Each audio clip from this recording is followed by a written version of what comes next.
Hey, y'all. Let's talk about the difference between an active starter and discard because I realized I've been doing it all wrong with making my sourdough and I had no idea. I mean, was it working? Yes. Was it working the best it could have? Probably not. Okay.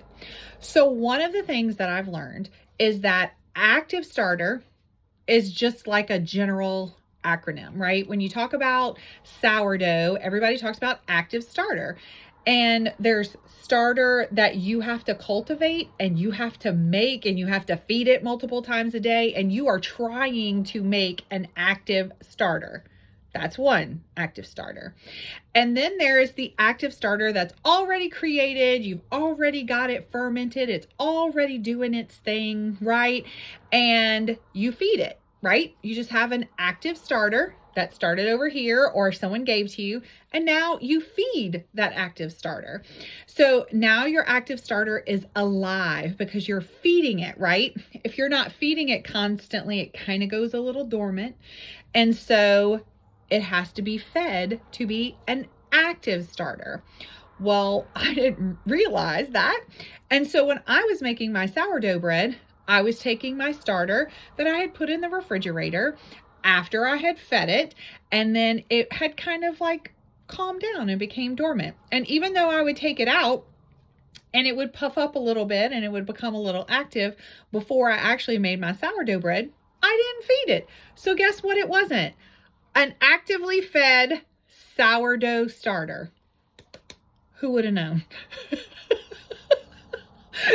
So what I've come to find out is when you feed it, it's truly active, right? It's active in that moment, in the first 24 to 48 hours as it's growing and it's bubbling and it's doing its thing. That is a true active starter. That's what you bake with. That is what you bake with. So let's say you take that starter and you are taking your little bit out to create your active starter for baking.